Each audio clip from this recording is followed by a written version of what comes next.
Hello, everyone. Thank you for being here. I'm Paula. I'm the moderator for this event, and I'm the board member of Generation Climate Europe, which is one of the core organizers of this event, alongside the European Economic and Social Committee, Youth for Nature, the European Youth Parliament for Water, the European Youth Energy Network, and the Fair Trade Advocacy Office. Today, we are here to talk about the importance of youth in the decision-making process, and specifically in the need for sustainability policies to have a reflection on how youth can have a meaningful engagement at all levels. For this, we will have 4 youth panelists that will be making questions to 2 decision makers, specifically Elina Bardram from DG Klima and Sam Garrett from UNEP. You can see here 3 of our youth panelists will be in person, 1 will be online in our Zoom session, and of our decision makers, we'll have 1 in person and 1 online as well, because this is an hybrid event. And generally, the event will proceed as follows. We will have 3 minutes for each youth panelist to make an intervention and ask a question, 10 minutes each for the decision makers, and then we'll open up a Q&A of around 25 minutes, where both the live audience and the audience online will be able to ask questions. And then we'll have just some closing remarks. So without any further ado, not to remove times from the youth panelists, I will go on to our first, Felix Giraud from Youth for Nature. Hello. This is working? Yes. So my name is Felix. I am with Youth for Nature, like Paola mentioned, which is a youth-led NGO working on the intersections of climate and nature, and we do this internationally on a global scale. I wanted to focus my intervention on this so-called green economy that state and business leaders are painting. And particularly, I'm hearing all these announcements at COP and beyond, and all this narrative around net zero. And to me, they don't really embody a true shift towards sustainability and environmental and climate justice. So if we take the promise of green technologies, they may theoretically offer to decarbonize our economies, but these solutions, we have to remember, are embedded in broader structures. They're embedded in institutions and historical processes, which to me and to others have fueled the climate crisis. And so for me, these are the logics of accumulation, so concentrating power, private power and capital in the hands of a very few. Logics of oppression, so undervaluing land and labor rights and indigenous peoples, and logics of extraction, so depleting natural resources. And what I'm seeing and hearing even from the most advanced companies or states is that we're kind of shifting the conversation from one of CO2 emissions to one of accelerated biodiversity and natural loss and human rights abuses, and without really the tangible proof that this green economy will address the climate crisis. So the spheres of our economy that states and businesses are investing in, that are growing partly around that green economy, but particularly around digitization and the tech sectors, are fueling a new mining frontier that is spiraling out of control. So according to the IEA, global demand for critical raw materials will quadruple by 2040. And in the case of lithium, demand is expected to be as high as 42 times greater. On top of that, the EU imports nearly half of its metals, and for battery-grade lithium, rare earth elements, that's 100% imports.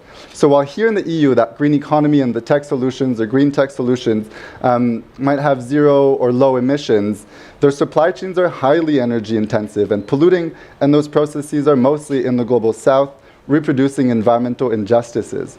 So in other words, it's not just the air in European cities we have to focus on, and that should become clean, but all the links in the value chain. So when we talk about what a radical transformation might look like, or systems change, I'm talking about the benefits of extracting and using nature must be equitably and democratically shared, and that the decisions to extract and the methods of extraction must be decided collectively. Ultimately, I think that this type of shared, local, and democratic ownership and decision-making leaves no place, or very little place, for private, for-profit entities to organize whole business models over the undervaluation of nature, labor, and local communities and indigenous peoples. This also means that communities must have a genuine right to say no to extractive projects such as mining, fossil fuels, or other energy projects. Current models of consultations and forged social licenses through shady means are not the ones I have in mind.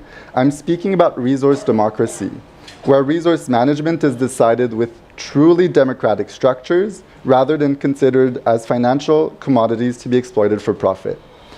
So at least to me, for Youth for Nature, for a lot of the youth mobilization, there seems to be no other way than radically rethinking the kinds of sectors we grow and organize around in our societies. And we have to strengthen democratic and local institutions. And so the question is, for me, are policymakers willing to explore genuine resource democracy, oppose the for-profit private model of extraction, and engage in reducing superfluous and luxury consumption to degrow polluting and extractive sectors? Thank you.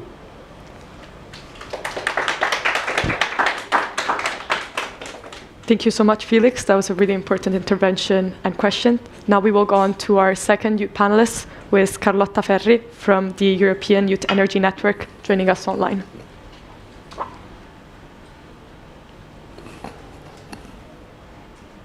Hi everyone, would I be able to share the screen? Can you hear me? Yes, I am not 100% sure. Otherwise I can go also without. Just give me a hint. Can she? I don't think so. Maybe you can start without it? Yeah, okay, no problem. Thank you very much for having me here. I would like here, on behalf of the European Youth Energy Network and many other youth energy organizations that collaborated with us, to present you the outcomes of the project Reshaping the Urban Energy Landscape, a citizen's perspective on the urban energy transition. It was a project in collaboration with the Yes Europe, BRICS, YEA, a youth energy agency, and last but not least, REN21, which aimed to engage citizens and especially young people more in the policy making for the energy transition realization in urban areas. We worked on the 25th of September 2021 in Milan during the All for Climate initiative in a workshop where participants were engaged in three main cities, Milan, Amsterdam, and Sao Paulo, where they received data about the current roadmap for the energy transition. And with this data, they were asked to collect additional information and their thoughts to individuate challenges and opportunities for improving the roadmap policies. The analysis was done via a roadmap analysis tool that our team developed. And guided the participants not only in the analysis but also via the solution in order to give them a grasp of what is policy making for the energy transition and what are opportunities but mainly also challenges in the decision making processes. The objective was to bring them closer to the decision making processes that happen on the energy transition at urban level, and also empower them in the future to be more involved. We had very interesting results that I would like to just briefly mention to you so that you get an idea. For example, in the city of Milan, it was individuated a problem with the heating system for buildings that was mainly only relying on gas and could not actually step out of this resource. The participants found it very interesting to further look into the electrification of the energy system via also digitalization of the energy management, introducing a trade and cap system for carbon credits between citizens, very creative idea, and also suggest the city of Milan to sign power purchase agreement with renewable project developers in the areas. The city of Amsterdam was analyzed in a similar way, and they found similar problem. So the heating of building. However, the participants of this workshop found a different solution, as for example, the decentralized heating or district heating, sorry, via biodiesel or waste heat from data centers. And biodiesel could be created with urban farming or crop waste. Both of these technologies are something that the Netherlands has already been looking into. And last but not least, in the city of Sao Paulo, the participants instead individuated a lack of education and awareness among the population, not only the young people, about the sustainable development goals and the impact of climate change on the city. And they developed a roadmap on how the city could partner with other cities or international organizations in order to create more awareness and a path for to reach the SDGs that was more inclusive, but also a volunteering program when university can collaborate with school in an educational program on climate change impact in cities and how to solve it. So based on this experience that our team had, we can already see in many cities that there are local organizations and associations that help citizens being more engaged and understanding what is the climate change impact and what they can do. What do you think the role of decision makers and policymakers on a UN level, for example, or the European Union level, would be to make the regulation less something that comes from very above, from the citizens, and something that they cannot something they cannot understand, and it's imposed to them, to an application that it's more local and more understandable for everybody and more inclusive also for youth. Thank you very much. Thank you so much, Carlotta.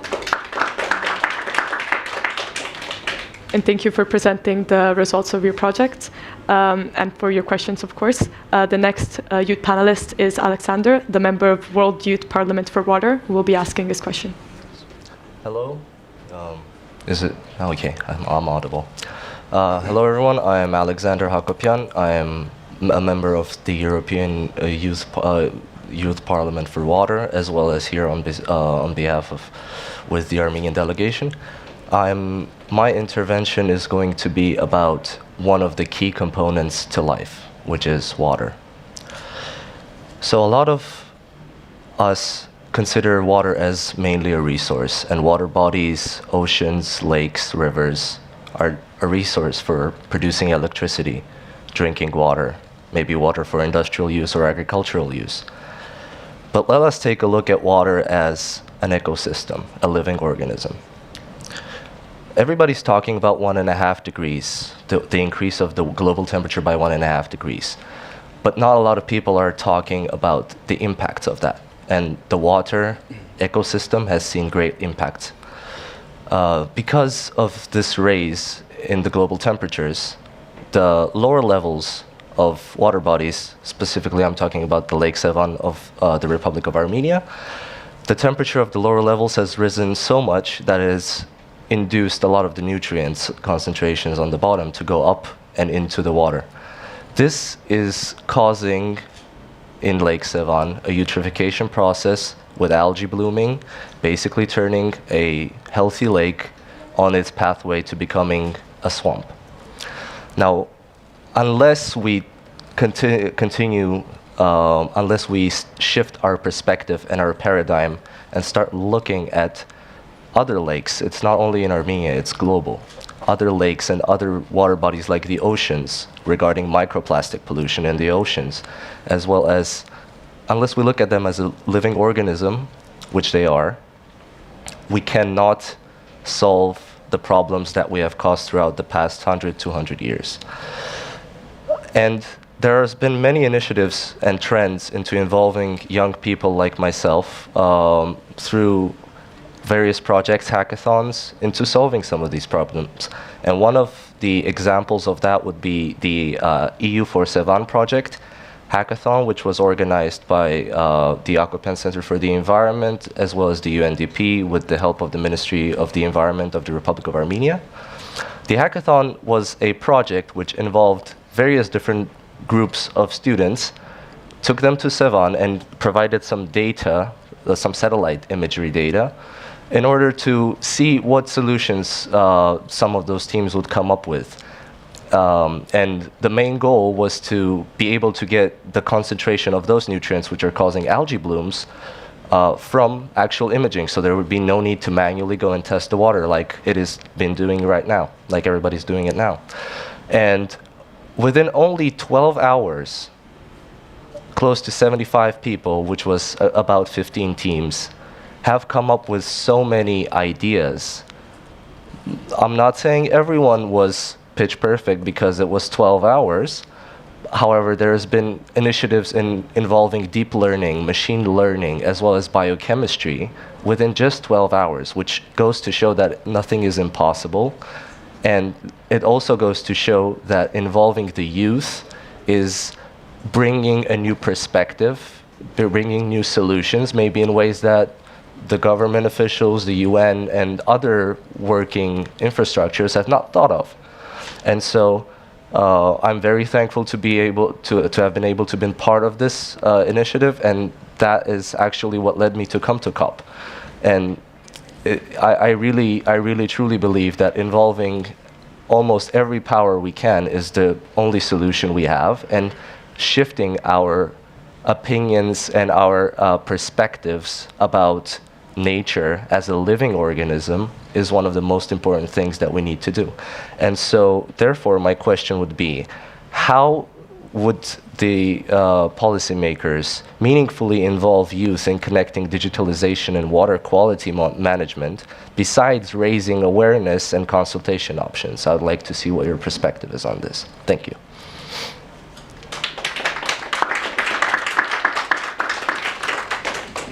Thank you, Alexander.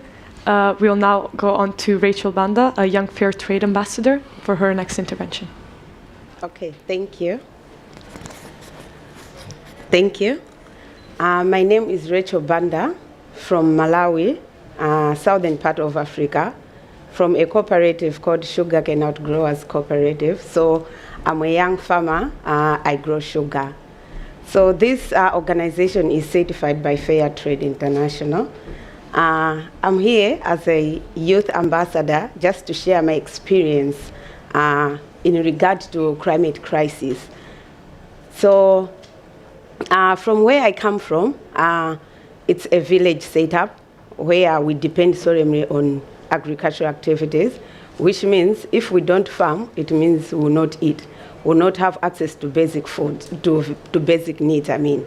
So in the past, when I was growing up as a young girl, I could see my parents going to farm, having so much harvest, which helped us to earn a good living actually that time. Not a better one, but at least a basic one. They were able to afford to send us to school. But then, nowadays, it's different because of the climate crisis. Things are no longer the same. We are not harvesting as much as we were harvesting in the past and as we hope for. But most of the times we experience dry spells. We experience short rainy season and also drought. The area where I'm coming from is very flat, so we are very prone to droughts. So we are very prone to floods. So most of the times we experience those floods, and it's true. It's the reality from where I'm coming from. So having this opportunity to be here is a great honor for me to raise my voice and the voice of other producers, other farmers from developing countries about the reality of climate crisis. So the most I can say concern that we have as a youth is that because of those effects of climate change, most of the youth nowadays, they are no longer interested into farming because they see like it's no longer beneficial because you harvest so little, the harvest that the products that goes on the international market, we don't even get a fair price most of the time. So we just think like farming is nothing. That's what most of the youth back home think. But then, thanks to Fair Trade International, which after we were certified, our sugar was certified in 2015, we got exposed to international trade, which by the end of the day we get some premiums, which helps us in our development in villages. But then our concern is that because most of the youth nowadays are not getting involved much in farming, they think like they are no longer part of the decision making. And also like young women, because of the effects of climate change, they resort into selling sex for money, which increases the spread of HIV and AIDS. So that's why they think like farming is no longer important. Maybe they should pursue other careers. But then if the youth does not consider farming, being producers as a good thing, then who will feed the next generation? So I'm here at COP26, and with the European Union, I'm glad that I'm part of this panel, that I can ask a question that how, going forward, hearing from my experience, how would the EU policymakers make sure that there is fair trade on international trade, to make sure that at least as producers we get at least something good for our living? And also, how are they going to make sure that the countries are honest about reducing their emissions? Because there are these emissions that are resulting into the worst effects of climate change. So thank you.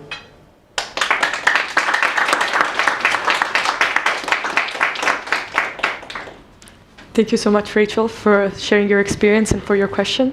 Now the questions from the youth panelists are over, and we will move on to 10 minutes response each from our two policymakers. First, Elina Bardram, who is in the room with us today. Thank you. Thanks very much, and it's a real pleasure to be here today. The Commission, starting from our Executive Vice President, has really been acutely listening to the youth. I think the Fridays for Future was a great impact on the last European parliamentary elections, and I would say that the Green Deal has emerged in no small proportion from the anxiety that we saw manifesting itself among the youth in the different campaigns, and clearly policymakers and politicians, they also have children, so you know, they will be impacted by those voices, and I would like to say that it's really rewarding to see such strong presence from youth organizations here, and also the Executive Vice President is meeting with the youth representatives on a regular basis during his stay here in order to listen in and to understand how our views are aligned and what kind of commonalities we have in our messages that can amplify the need for action and put the spotlight on those who are still laggards. I think, you know, that there is many different things that we've heard during this COP. I very much like what Felix was saying about the kind of risks of greenwashing. There's this festival of announcements from corporate sector, from different governments, etc. But I think while those expressions of intent are very, very important and valuable for bringing in the momentum, we need to really see the action, and we need to see the accountability of that action. And that is why the EU has been fighting very hard this week for the transparency framework, which will hold governments accountable for their actions. And that is why we have been putting in place at EU level different policies, such as the taxonomy, to qualify and codify, certify that those investments that are claimed to be green genuinely bring about the impacts that they are put forward as. Because, you know, for a consumer, if they see an airline putting a polar bear in distress in one picture and a beautiful jungle in another picture, and they say, buy our ticket and we will, you know, buy these credits, offset your flight, there has to be some kind of accountability for those types of claims. And I think that's why I was very delighted to hear Guterres in his opening remarks saying that he is going to put this corporate under scrutiny. And as consumers, as citizen, we have the right to know that if we want to prefer climate-compatible choices, that the choices that we make actually have the impact that they're expected to have. You were very validly referring to the changing trade patterns. Of course, the new economy. We are in a process of transition. The transition is irreversible. We are going towards net zero economies, and that type of economy will require different raw materials. That goes without saying. So the trade patterns will evolve, and the EU wants to be in the forefront of making sure that the trade is fair and that our free trade agreements make Paris Agreement an essential element. We also want to work on standards, we want to work on public procurement rules, and we want to make sure that the big words that we say about climate become also operational. There is much work to be done about extractive industries. I fully acknowledge that. But the first thing for starting to make a difference is to acknowledge that there is a blind spot, and we need to look at it, not just as the union, because I think our track record is pretty good, but there are many countries that are now getting ready for the competition for those precious raw materials, rare earths, lithium, etc. So I would like to think that we are open to factor those considerations into our policy making, and we also open youth participation through the Climate Pact platforms, through the different public consultations, and also the Future of Europe conversation, which is ongoing as we speak. We hope that sometime during the first quarter of 2022 we will come forward with some guidelines on that. Then the second question relating to the energy and cities and the youth impact. Accessibility of European policies is absolutely key. And we don't always get it right. Sometimes when I read our Commission proposals, even myself, I find it very difficult to understand what is it exactly that we're saying. And it is part of bureaucratic language, is that we get so lost in the detail. But that's why it's so important that when we have our communications, that we really do invest in deploying that at the local level, at the municipal level. And that's why we have the EU representations in each of the member states that are available to engage and follow through in the different policy proposals. There is increasingly different fora that's being organized. When I go to the member states, EU member states, to talk to a conference or whatever, I always invite the youth representatives and the NGOs and the press, so that we can share and also learn about, okay, what of our bureaucratic language is so difficult, and is there another way of formulating this? Because if we don't have the citizens' support, and if we don't allow that true inclusiveness and participation, then we will not deliver on leaving no one behind, because we will leave people behind in misunderstandings and confusion. So our success is very much in function of how well our intentions and our policies are understood. Then on the water, I'm not a water specialist, but I know for sure how big a role oceans play, for instance, as a carbon sink, and how precious the waterways are and how much we need to invest in it. There's going to be a communication coming forward from the European Commission on the importance of water, and we have also incorporated elements of water protection to our European adaptation strategy. What's really important is that my colleagues who lead on this in DG Environment look at the water questions in a very holistic manner, how it relates to water resource management, fresh water access, and also flood management, because that's the other aspect that we're really having to deal with. So our priorities as regards adaptation and protection of waterways and oceans is something that we have recognized as part of the overall preservation of natural-based capital, and indeed, there will be no climate combat without combating the water and biodiversity questions as well. And then, how do we? I liked what you were saying about the digital you guys have so many solutions. It is amazing. I'm a mother of 3 teenagers, and their literacy just astonishes me every day and embarrasses me as well. But it's something that we really need to exploit, and because the digital transition and climate transition, they can work hand in glove.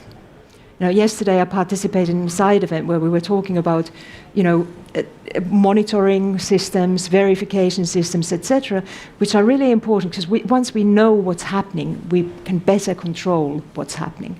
Awareness is the first step to changing patterns, be it about how much electricity I use in my household, what can I do in terms of digital manipulation of my heating to correspond to my lifestyle, and transport solutions, agriculture solutions. There's a lot that we can do through digital, but we also need to look at the contribution of the digital sector to global emissions, because it's 3%, and that should somehow be kept in check as well.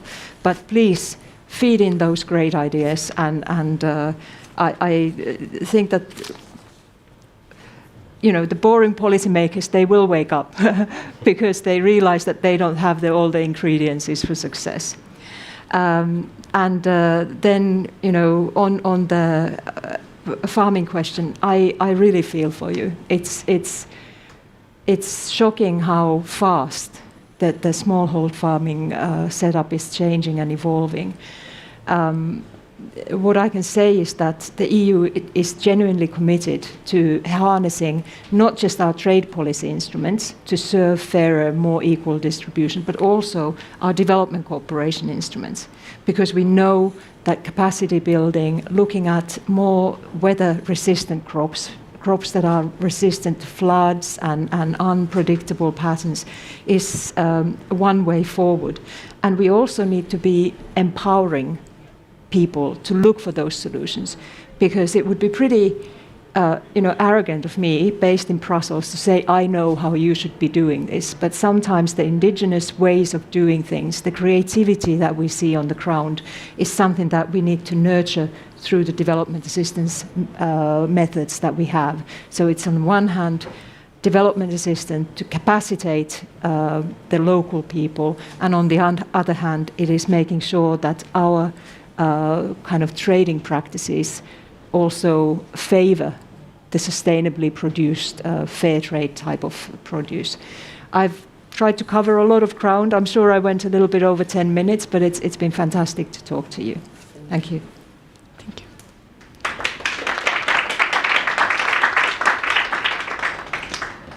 Thank you so much for answering the questions. We now have our second decision maker panelist, who is Sam Garrett, who I believe will be joining us online.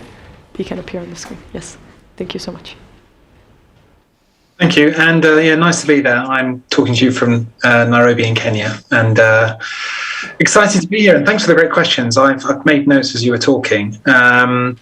So I'll try and sprint through these. My job at UN Environment is to work on youth education advocacy. So I work with universities around the world. I work with non-formal education, but I also think a lot about how can we make a difference with our new reports, our new research, our new recommendations for government. So I think a lot of what you said is kind of in our field of influence, and I hope I can answer these questions well enough.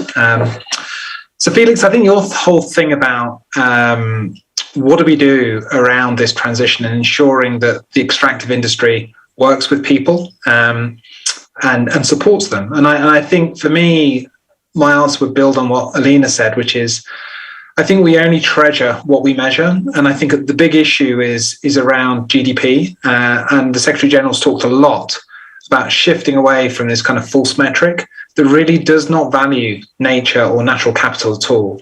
And so I think we've had this GDP metric for 50, 60 decades now, and I think that does need to change so we can look at the impact of everything that we take.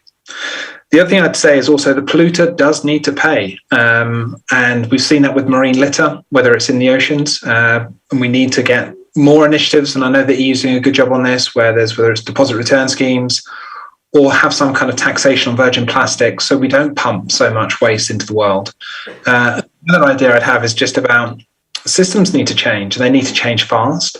And the transition that we have right now, I think, is exciting if we get it right. But I do think we do need regulation that makes sure that communities people aren't taken advantage of, and we need to think about the consequences of every change that we make, because there are positive and negatives in all of those things. And so I would say that the European Union probably does this better than most. And I think the challenge that we have is to see how can we get common normative standards everywhere so that there is a level playing field that makes a difference for everyone. So your question, kind of merited probably a 5-hour answer, but I think that's the best I can do right now. But thank you, Felix. Alexander, when it comes to water, I agree with you. I live in Nairobi, and the state of our rivers here aren't great, but also how we look after and cherish our rivers is a real issue. I think there is a real natural disaster happening in our rivers. And just in the UK, where I'm from, last year, 400,000 tonnes of untreated sewage was pumped into rivers with little consequence for the water companies that are able to do that.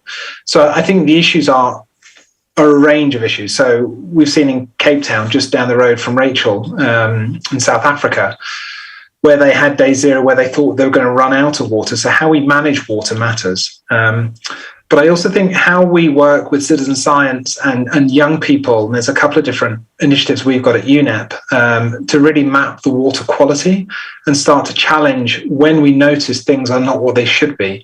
And so there's a number of different things that we're starting to do on water with our GEMS program at UNEP, and also working with the European Union on their pollution plans as well. So I think, Alexander, when it comes to water, from where I sit here, I agree with you. The things that matter the most to us are what's in our soil, and is the humus good enough to grow the food that we need, which is Rachel's point. But also, do we have enough rainfall in the right place, the right time, in the right way that can make a difference? And I think that's going to become an increasing threat. So what we're doing on water at UNEP is significant. I think it's a growing program for us, but I agree. As we have a rapidly changing planet, there's more that we could do. So Carlotta, your question about Sao Paulo and what's happening there kind of made me smile. And I think it's about how do we get closer to people in cities to help them make a difference. And so at UNEP and our team here, we spend a lot of time working with youth and with education institutions. So we work with universities all over the world. We've had about 1,100 join the Race to Zero. We've got a new initiative we've just launched with 10 universities about being nature positive. So they can really look at their supply chain, look at their estates and see what difference they can make for nature. And we're looking to scale that up further. And we'll be launching that next year. But also the point that I think came across with Elena and her children and mine as well. So I think we need to go where young people are. So we work a lot with the video gaming industry, which has a combined reach of 2.7 billion people. And we're working closely with some of the biggest studios in the world. So Sony, Microsoft, Ubisoft, Mojang, who do Minecraft, studios now in China, to get them, one, to decarbonize, but two, to put green activations in games. And so we've run a couple of green game jams that have reached hundreds of millions of people. And we see gaming, the biggest entertainment medium in the world, as a place to connect to people that might not think it's their cause and touch them on the shoulder and see how they can make a difference.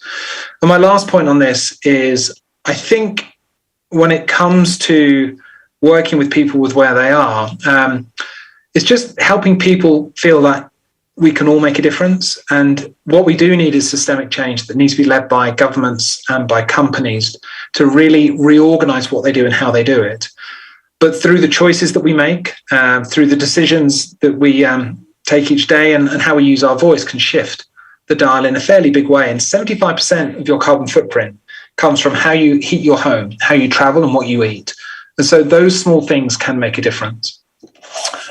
And Rachel, just in response to you on farming, I'm just reading my notes here from when you were speaking. I think the just transition and equity really matter. And I think there can be a heavy emphasis on the urban environment, but we need a just rural transition as well. And this is the problem that we face, that the subsidies we have for fossil fuels are just as acute with the subsidies for food. And food is the elephant in the room when it comes to really having a massive impact, both in terms of emissions, pollution with nitrates, but also farmers not getting a fair price for what they produce. And so the whole food system issue is massive, and it's something that we have seen with the Food Systems Summit earlier this year is starting to get traction on that. So we need to move the subsidies away from just kind of making a lot of the wrong things happen in the world. So I think there's somewhere in the region about $540 billion worth of subsidies, and they're not helping people to make better choices on things. And so I do think when it comes to farming, there's a lot more that we could do in that space, particularly when it comes to climate and nature. And we're doing a lot of work around trying to work with farmers all over the world to try and think about how they can give back to the planet, whether it's through natural restoration landscapes, thinking about how they have no-till, or a range of different interventions. And I'm sure you're doing a lot of that in Malawi. And if I was to summarize, I just think, for me, having this great opportunity to speak to you, and thank you for the organisers to have me on this table. And I spoke to Inga about this just a few days ago, and sadly she can't be here, so you have me instead, I'm afraid. But the one statement she always makes is, you cannot wait for power, you have to take it. And so I think changing dynamic we're seeing in the world right now means there is a lot of flux and everything is up for grabs. And I think the power of young people over the past 5-6 years with Fridays and with Greta and others shows that this intergenerational tension that we face is a huge opportunity to shift the norms that we've always known. And for me, I think the way that things will change by sitting back, by leaning in, and anything we can do to help, either to get out of the way if we're the problem, or to give you access if you don't have it, then let us know. My second point is go where people are. I think too often we have these debates with the same people in the same rooms. And so I do think whether it's with gaming or whether it's with Scouts and Girl Guides, where we're building a whole new Earth Tribe platform for them to reach 55 million youth to get Scouts to be as green as they possibly can be. We need to do more of that. So going where people are, I think, matters. The third point is, I think that education is out of date, probably by at least 50 years. And what we need to be teaching needs to change dramatically. And I think when you look at the NDC commitments and the acceleration on education, they're pretty terrible. And they often come in a way that's last minute. And so I think with the European Union, we'd love to see about how we can think more deeply about what education do we need for the future. And that is about being adaptive and agile to everything that comes next and being ready for the jobs that come through in the pipes. So I think for me, education is vital. And the fourth one is look for big ideas. I'm always thinking about systems change, because if we just work on small projects, we'll fail. And when it comes to climate, winning slowly is just another way of losing. And we have to win fast and we have to win big. And so the paper that came out by the UN called Our Common Agenda, they've got a really good idea in there called Future Commissioners. And I'd love to work with the European Commission on this, because I think it's a great idea, which is letting every single policy decision that has a 10, 20, 30, 50-year legacy be vetted by young people, because they will inherit the consequences of the poor political judgments that may be made right now. So 5 countries have them: Iceland, Finland, Scotland, Wales, New Zealand. But I think every country should have a future commissioner, and they need to have teeth and they need to make a difference. So for me, just an honor to be in the room and to kind of speak from afar in this kind of distorted screen to you all. Hope some of that made sense. And I think I just say that UN Environment is just a partner in any of this. And we work with lots of youth groups, big, small. But it is all about systems change. So let's go big, let's go fast, and let's see what we can do. But thank you for the opportunity to say a few words.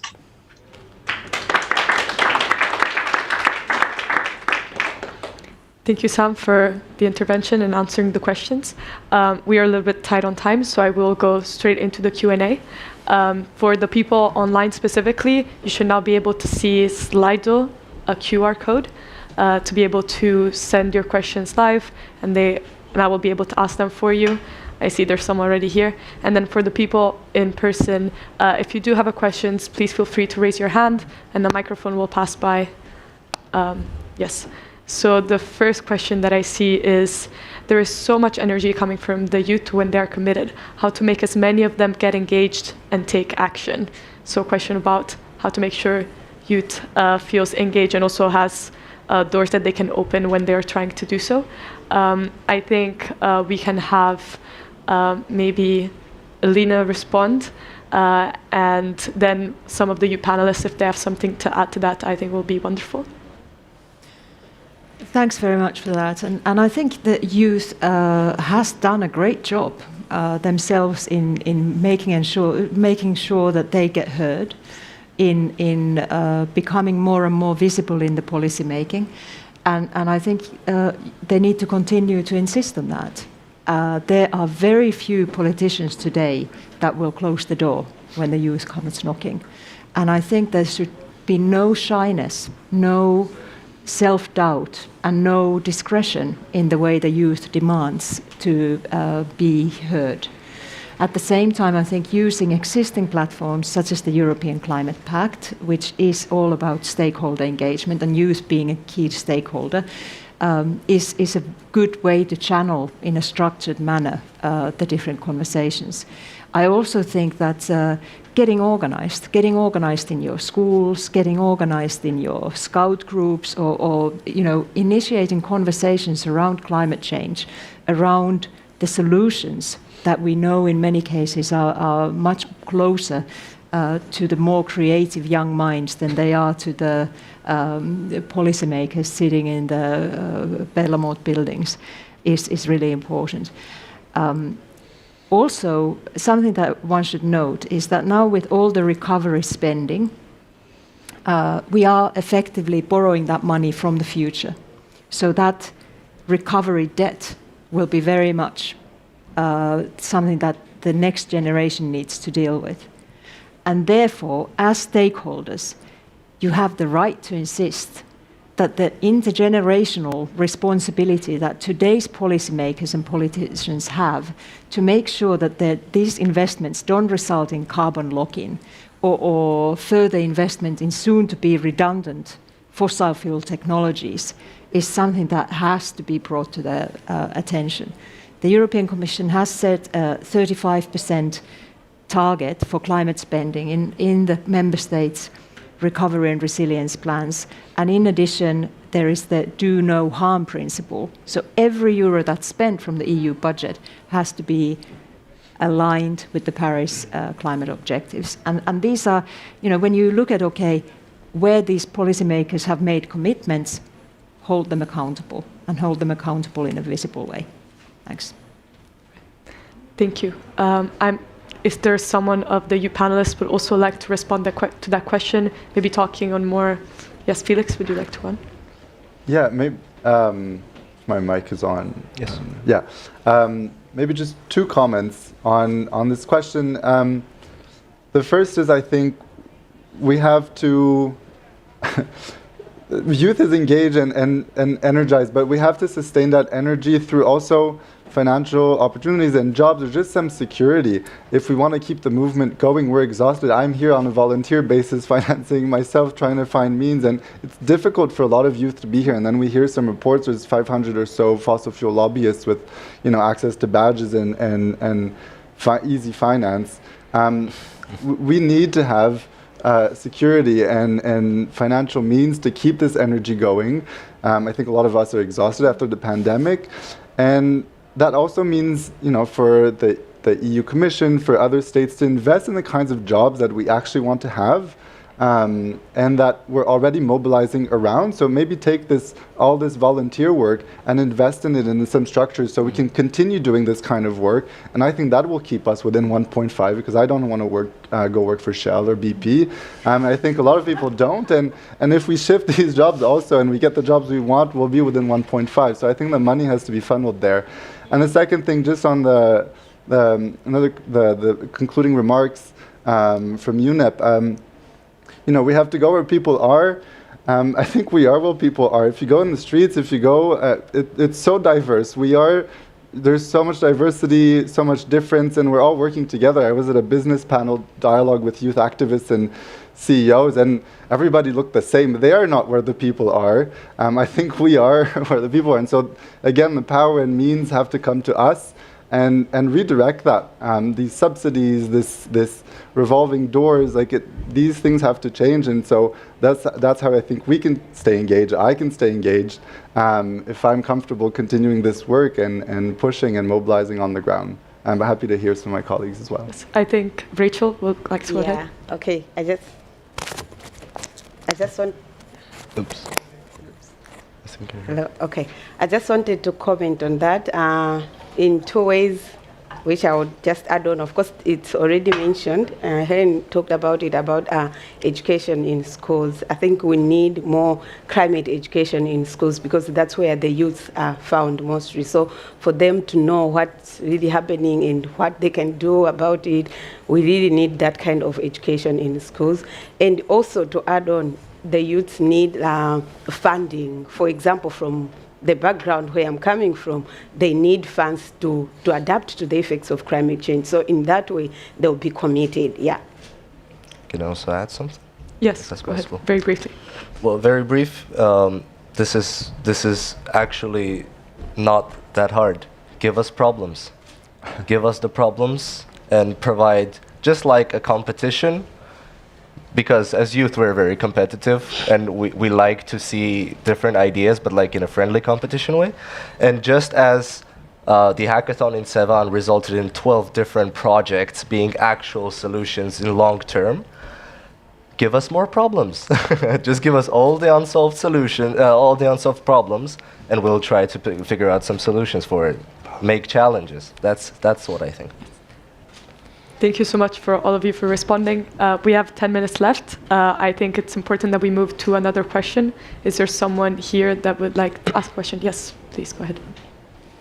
Hi, I'm Nicholas Imbert from CSO, Green Cross, created by Gorbachev and Cousteau.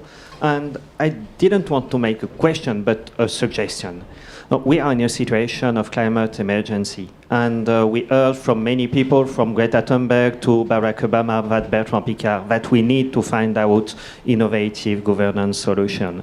And you are talking about having youth people in the room when there are decision-making process. What I would suggest, and what we are practicing in Green Cross, is that we need people from youth to co-chair the decision-making process. Mm-hmm. So, for example, if at the European Union, starting from January the 1st this year, every process will have a co-chair between the standard chairperson and a young person, it will help a lot in moving forward and in having appropriate governance tool as linked to the emergency situation we are in. Thank you so much. I will maybe ask Sam to respond in ways in which he believes UNEP specifically can implement ideas of co-chairing or including young people. I will also ask him to be relatively brief, as I think we'll have to pass to our closing remarks soon. Is Sam connected? Yeah, great. Can you hear me? Yes. Yes. Yeah. Great, okay, super. So just on that point about how do we help young people make a difference. So we have invested somewhere in the region about a couple of $1 million into the Scouts and Girl Guides on a Ty Turner's Plastic Leaders Program that's got 500,000 people through this kind of curricula that's led them to change policies around single-use plastic use in India and many other parts of the world. So we see youth networks as a major channel through which we are investing in to make change happen. And so for me, sometimes I think what can happen is that young people are invited to events to make representations, but they're then not invested in as partners and agents of change.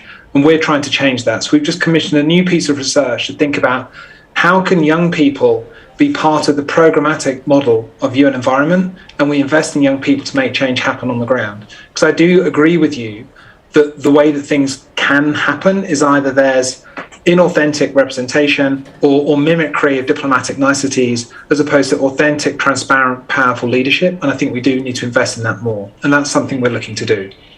And in terms of that point around co-chairing, I think that's really interesting. I think there's other things that we need to look at. What is the minimum voting age? Because kind of elections change politics. And so for me, it's more about, yes, co-chairing of events can make a difference. I agree we should do that. I think there needs to be stronger legislative and democratic opportunities for young people to have a voice. And it needs to be a series of macro levers that get put in place to make a difference. And I think the door, as everyone has said, is open to big ideas.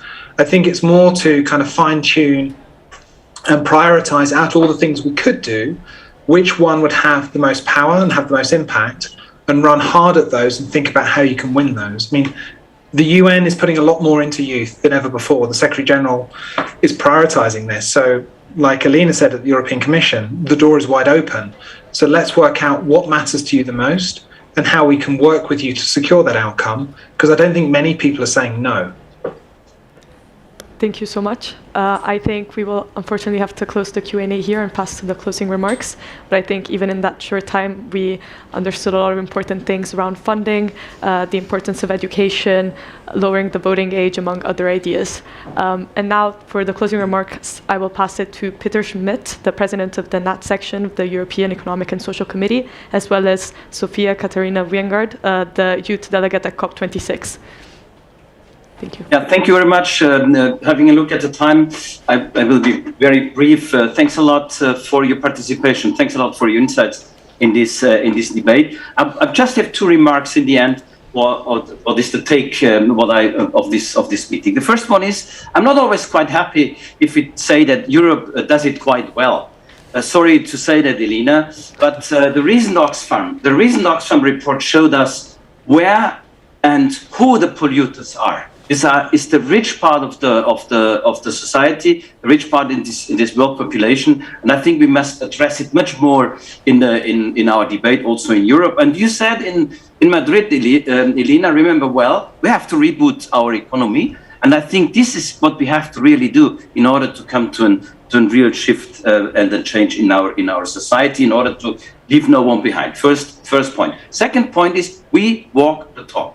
The ESC launched a roundtable together with the Commission through the ESC, where we have the opportunity 4 times a year to talk with the Commission, with the youth. The youth is tabling their proposals for the policy-making process and having a meaningful voice in it.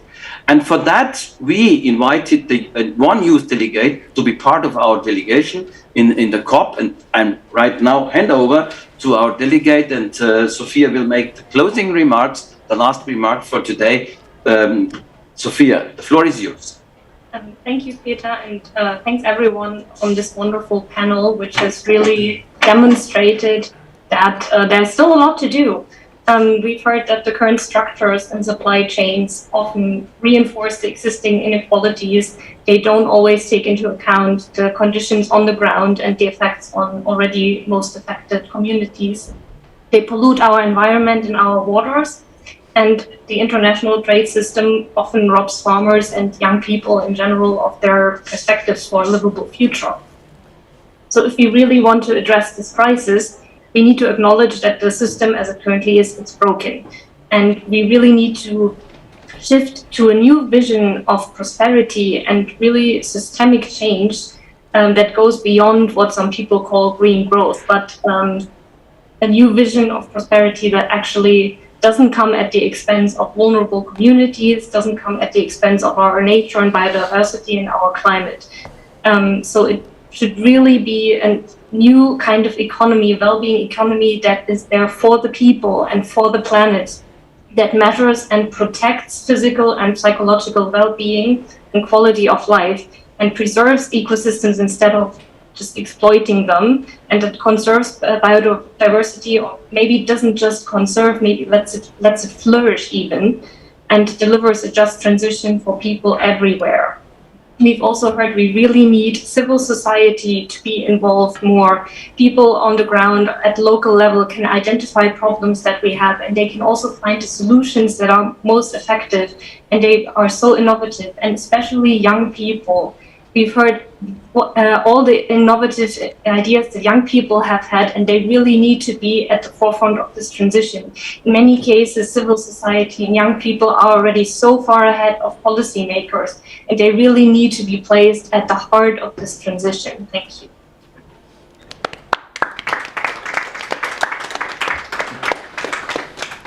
Thank you all so much for coming. This is the end of the event.